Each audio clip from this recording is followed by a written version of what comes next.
Salut à tout le monde et bienvenue dans cette vidéo. Aujourd'hui, nous allons faire une interview très spéciale parce qu'aujourd'hui, nous allons recevoir l'artiste Honoré Le Diamant, qui est un jeune Camerounais qui fait de la musique en Europe. Il s'autoproduit et il fait de la très bonne musique. Aujourd'hui, nous le recevons chez nous pour pouvoir lui poser nos questions et connaître un peu plus sur lui et sa musique et comment est-ce qu'il fait pour s'en sortir tous les jours dans une industrie qu'on sait très bien qui est très compliquée pour émerger. Alors Honoré, c'est un véritable plaisir de te recevoir. Bienvenue sur Bio Motivation. Merci, monsieur Bio Motivation. Merci et bonjour. Et je te remercie de m'avoir reçu dans ta chaîne aujourd'hui. Oui. Je suis très ravi. Alors, sans toutefois tarder, nous allons tout de suite entrer dans le vif du sujet. Honoré, présente-toi. Qui es-tu? Je suis Honoré Le Diamant, un jeune artiste camerounais connu sur mon vrai nom. Peut-être beaucoup ne me connaissent pas sur mon vrai nom. Oui. Je suis Oscar Makou. Wow. Mon pseudonyme, nom d'artiste, nom du showbiz, nom d'entrepreneur, nom sur les réseaux sociaux, Le Diamant, Honoré Le Diamant. D'accord. Jeune artiste camerounais vivant dans l'Hexagone, plus précisément en France, à Paris, et qui évolue dans la musique. Tout de suite, la question qui me vient à l'esprit, Honoré Le Diamant, c'est tu nous as dit que tu t'appelais Oscar. Oui. Du coup, pourquoi avoir choisi Honoré Le Diamant? Très belle question, Bio Motivation. Honorer le diamant, honorer le diamant. En fait, déjà, quand j'étais tout petit, ma maman, elle est même appelée Honoré, excellence, donc tout ce qu'on honore dans la vie. Oui. Chaque fois que j'arrivais, elle me disait mon excellence honorable. Et donc mon petit surnom, c'était Honoré. Oui. Depuis tout petit, je suis quelqu'un qui a été très honoré. D'accord. Excellent, honorable. Donc mon petit surnom Honoré, c'était Kali. Et le diamant, pourquoi ce diamant quand j'entre dans la musique? Pourquoi le diamant? Je me suis dit, chaque artiste a un nom exceptionnel. Ouais. Chez nous, dans mon village, je suis quelqu'un des côtes. Hein. Il y a beaucoup de rivières, il y a beaucoup de mers, il y a des grottes, il y a des pierres. Ouais. Alors un jour, je me dis, il faut que je me donne un nom d'une pierre très précieuse. Très rare. Très rare, les pierres rares. Ouais. J'appelle une cousine à moi du village parce que je voulais donner ce nom, mais en patois, je ne devais pas m'appeler le diamant. Oui. Je demande à ma cousine, en patois, quelle est la pierre la plus précieuse en patois en fait. Oui. Elle me dit c'est Ika. Ika. Oui, et je dis Ika, qu'est-ce que ça veut dire en français? Elle me dit ça veut dire le diamant. Ouais. Alors je me suis donné le nom de cette pierre précieuse qu'on retrouve dans des zones précieuses, dans des roches très précieuses. Le diamant, donc je suis un diamant, je suis une pierre précieuse. Donc je suis Honoré Le Diamant. Donc c'est toute la gloire, c'est tout le prestige. Exactement. Et Honoré, je vais te poser la question parce que je me la suis posée. Oui. Heureusement, j'étais en face aujourd'hui. Qu'est-ce qui t'a poussé à te lancer dans la musique? Et quand est-ce que tu as commencé? C'est depuis combien de temps que tu y es? La musique, toujours on dit, c'est quelque chose de très spirituel. Oui. C'est comme quelque chose que tu es né avec, c'est un don, mais que tu n'as jamais pu exploiter. Ouais. Déjà, moi, dans mon jeune âge, dans mon adolescence, je suis quelqu'un qui aimait trop être devant du public. Oui. Être devant les scènes, dans les réseaux, je n'ai pas peur de la scène, dans les réseaux sociaux. Ouais. Alors, mais je n'avais jamais su que j'étais un artiste, que je devais être un artiste parce que l'idée ne m'était pas venue un jour. Et la triste information, c'est que je perds ma soeur, ma petite soeur, paix à son âme, Denise. Je me dis, je suis en Europe puisque moi, je n'étais pas allé à ses funérailles, je vis ici, oui. Vous voyez. Je reste un jour, je dis, mais il faut que je fasse quelque chose pour faire plaisir à l'âme de ma soeur. Et je voudrais faire cette chose que tout le public doit le connaître. Je suis dans les réseaux sociaux, j'aimais faire des petites vidéos sur Facebook et tout. Bon, il faut que je fasse quelque chose pour qu'on sache que j'ai une petite soeur, pour lui faire plaisir, même là où elle est. Je dis, ben, je vais écrire une chanson que je vais chanter, mais je n'avais jamais chanté. Ah ouais. Je prends ma plume, je me mets à écrire la petite histoire de Denise. Nous sommes en quelle année là? Fin 2021, donc début 2022, ouais. Parce que j'ai commencé en 2021. Je suis à peu près à 2 ans, de carrière musicale en fait. C'était lors du deuxième confinement, si je ne me trompe pas. Ici en France, on a connu une grande époque. Il y avait la Covid et tout. Ouais. Là où je me mets donc à écrire cette petite histoire, Denise est partie. Denise est parti. Oui. Et de suite, j'appelle un ami que je connaissais. Oui. Il vit ici en France, qui a un studio d'enregistrement, Ingo Bizarre. Déjà, je le souhaite un bonjour et dédicace à son studio parce que c'est lui qui me fait connaître dans l'industrie musicale. Ok. Et il me dit, j'ai jamais chanté, je voudrais me faire... je voudrais chanter un truc à l'honneur de ma soeur. Il me dit, ok, t'es libre quand et tout. C'est comme ça que j'arrive dans les studios Ingo Bizarre, chez Ingo Bizarre. Je me fais enregistrer et avec ma petite histoire, je commence à chanter Denise est partie. Et de suite, ça me vient le goût de faire un clip. Je vois ça booster sur les réseaux sociaux. Mes amis ont commencé à m'appeler artiste et tout. C'est de là qu'est venu le film qui était caché en moi en fait. C'est Denise. C'est Denise, paix à son âme. Oui, c'est grâce à Denise que j'ai commencé ma carrière musicale. Waouh, c'est super. C'est un très bon début. C'est toujours comme ça. Nous les jeunes, il y a toujours quelque chose qui nous pousse à commencer. Oui. Il faut toujours avoir un déclic en fait. Oui. Un déclic. Et lorsque le déclic arrive, ce que j'ai l'habitude de dire aux gens, c'est que lorsque ça arrive, n'attends pas. Parce que ça n'arrive pas plusieurs fois. Ça n'arrive qu'une seule fois. Je suppose que si ce jour tu ne t'étais pas lancé, tu n'avais pas pris ton stylo pour écrire cette musique, aujourd'hui tu ne serais pas honoré le diamant. Exactement. Donc du coup, ce qui m'amène à ma question suivante. On sait très bien que l'industrie de la musique est un peu très compliquée, tu vois. Je sais qu'il faut faire de la promotion, du marketing, il faut booker les cérémonies, il faut se produire, ça coûte cher de faire un clip. Oui. Du coup, comment est-ce que toi tu te finances en tant qu'auto-entrepreneur, en tant qu'auto-producteur? En fait, déjà, je suis un jeune battant, hormis la musique, je vais dire aux téléspectateurs, hormis la musique, je suis quelqu'un qui travaille. Donc ça veut dire, je fais dans la restauration, je suis chef de rang. Et donc dans le service, pour ceux qui ne savent pas ce que c'est chef de rang, maître d'hôtel, je fais un peu dans le service, dans le public, dans l'accueil, mais au niveau de la restauration et l'hôtellerie. Ouais. Alors, pour pouvoir payer mes productions, je me suis arrangé à créer un compte d'auto-entrepreneur. Oui. Parce que dans la restauration, tu peux créer ta propre entreprise. Donc, j'ai créé un compte d'auto-entrepreneur en tant que travailleur indépendant. Oui. Donc, où je reçois des prestations qui me font gagner un peu plus que le salaire minimal en France. Plus que le SMIC. Donc, c'est à partir de là que je parviens à faire diviser mes factures, quoi. Je parviens à payer mes productions, mon industrie musicale, ma production, les managers que je contacte. C'est avec ça que je paye, en fait. Donc, ça veut dire que je travaille pour payer la musique en fait. Donc, pour investir dans ton rêve. Oui, dans mon rêve en fait.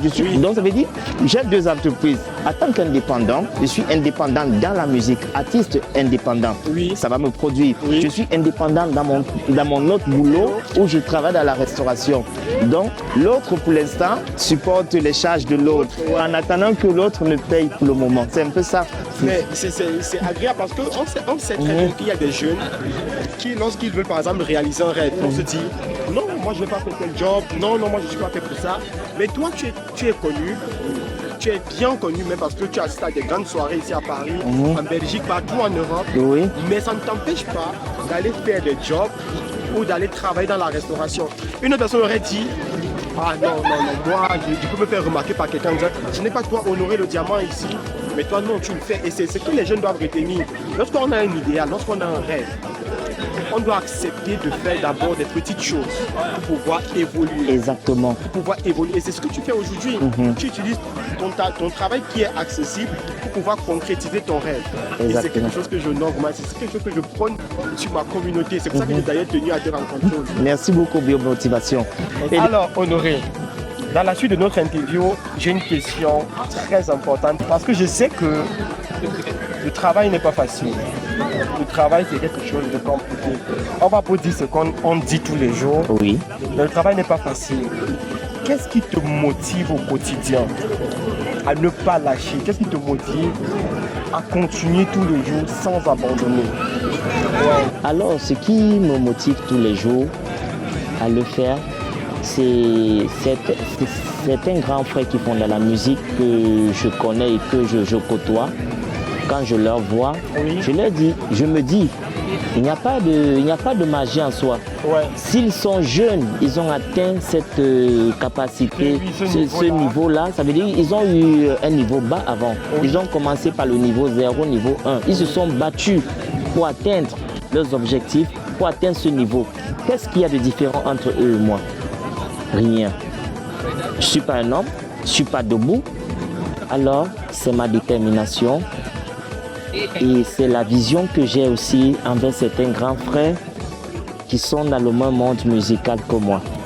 Et aujourd'hui, qu'est-ce que tu dirais à un jeune qui veut se lancer dans la musique et qui a peur, qui hésite, qui dit « Ah, j'ai peur peut-être du showbiz, j'ai peur, je n'ai pas l'argent, j'ai peur. » Qu'est-ce que tu dirais à un jeune qui veut se lancer? C'est très pertinent, j'aime bien le dire, c'est très pertinent la musique. Aujourd'hui, ça dépend un peu du cadre dans lequel les jeunes veulent bien se lancer dans la musique. Parce que bon, moi, ma vision, peut-être, je ne vais pas me vanter, peut-être parce que je suis en Europe et que j'ai peut-être des rentabilités financières par rapport à mon boulot que je fais et par rapport à ma vie quotidienne. Oui. Ça veut dire, même si la musique m'ajoutait quelque chose aujourd'hui ou me donne quelque chose, ce n'était vraiment pas mon truc. Mon but est d'abord d'atteindre le niveau. Et si un jour ça va gagner, ça va vraiment gagner. Oui. Tu vois. Donc pour l'instant, tu ne gagnes rien. Je peux dire que je ne gagne rien. Ma production, ce que je mets pour les vidéos, pour la production, pour les gens qui travaillent, mon manager, parce que je paye, c'est moi qui paye le manager. Ouais. Pour des gens qui doivent faire mes danses, les supports et tout ça, je paye. Tu vois. Et j'ai pas d'entrée par rapport, j'ai pas encore d'entrée vraiment. Ça veut dire, j'ai pas ce gros cœur. Je ne veux pas aller toucher entrer dans n'importe quoi parce que je veux vraiment gagner dans ça. Mon problème, c'est d'atteindre d'abord le niveau parce que quand tu atteins ce niveau, ça viendra seul. Ouais. Je serai sollicité et ce sont des cachets qui vont tomber. Donc, pour le moment, j'investis sur quelque chose qui pourra me rapporter plus tard.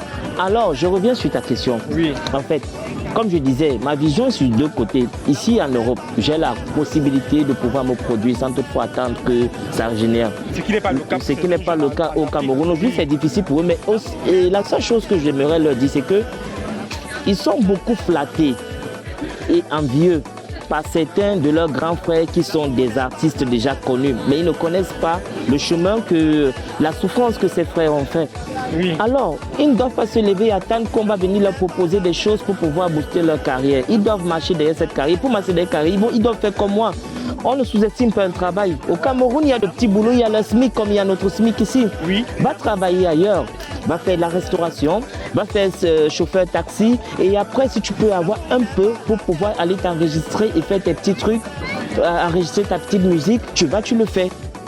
Et derrière ça, tu cherches à avoir, on appelle ça des connaissances avec des gens qui sont connus dans la musique pour pouvoir t'aider à pouvoir avancer dans tes projets en fait. Oui. Et il faut le rappeler parce que moi, comme j'ai l'habitude de le dire, le travail, ça ne suffit pas. Et pour le peu de temps que je t'ai connu, comment j'ai vu, comment est-ce que tu fais pour ta musique, comment tu te bats pour ta musique, les jeunes doivent savoir qu'avoir un rêve, tout le monde peut en avoir. On s'en fout que tu aies un rêve ou pas. Mais qu'est-ce que tu fais pour ce rêve-là? Comme tu l'as dit, il n'y a pas de sous-métier. Tant que tu sais que c'est mon idéal, c'est ça, tu dois te lancer. Mais on sait aussi que, ce qui m'amène à ma question suivante, on sait aussi que chez nous en Afrique, on ne considère pas la musique comme un métier. Beaucoup de parents vont te dire non, je veux que mon enfant soit médecin, je veux que mon enfant soit avocat, je veux que mon enfant soit banquier. Mais musiciens, on reste sceptique, on se dit non, la musique, bon, il peut réussir, mais pas toujours. Est-ce que tu conseillerais à un jeune aujourd'hui qui se dit passionné par la musique de se lancer, de faire la musique? C'est en deux parallèles, C'est en deux parallèles. Si c'est son rêve qu'il se lance, mais comme je disais, qu'il se lance, mais qu'il ait une activité secondaire pour commencer. Parce que la musique peut te payer un jour. Tu peux te lever un matin, tu chantes un truc qui va prendre sur les réseaux sociaux, qui va prendre et tu vas te faire inviter, tu vas gagner des grands cachets. Ouais. Tu vois. Mais il y a d'autres qui font 15 ans, 10 ans, 1 an ou un jour et puis après ça donne. Ça dépend vraiment on avait dit, de l'aura de tout un chacun par rapport à ce métier. Donc c'est pas un métier où tu vas te lever, tu vas te dire je vais commencer à faire la musique et ça va me payer du jour au lendemain. Moi je dis toujours il faut avoir une activité secondaire pour ses débuts en fait. Ok. Pour ses débuts, il faut avoir une activité secondaire. Mais je n'hésiterai pas à dire aux jeunes, pour tous ceux qui veulent se lancer, qu'ils se lancent et qu'ils s'accompagnent vraiment avec des connaissances ou des artistes qui sont dans le domaine des cuirs, qui évoluent ou qui émergent dessus, qui puissent vraiment les accompagner et leur donner des idées, comment faire afin de réaliser vraiment leur projet en fait. Si aujourd'hui, on te demandait, Honoré, 3 mots qui te définissent, 3 mots, tu nous dirais quoi? 3 mots. 3 mots qui me... 3 mots. La détermination. Ok, la détermination. L'excellence. L'excellence, comme il a dit au tout début. Et puis la créativité. La créativité. Détermination. Excellence. Créativité. Alors, c'est sur ces 3 mots qu'on doit mettre un thème à notre émission. Est-ce que tu peux nous faire une petite acapella de ta musique pour qu'on sorte de cette émission avec la joie au cœur? Et là aussi, je voudrais vous annoncer, il y a un nouveau single qui est en cours normalement, qui sera opérationnel sur sur les sites, les réseaux sociaux, YouTube, Spotify et autres, le 30 juin. Un featuring que j'ai fait avec un grand frère artiste très connu, Fadi Le Sorcier, qui m'a donné un bon moment de collaboration. Donc, on a fait un remix sur le son Je Menganba, un bikouti un peu bamotisé. Donc, Je Menganba. Je vais chanter. Excuse-moi, il ne faut pas rire. Hein. Non, j'ai mangé d'abord.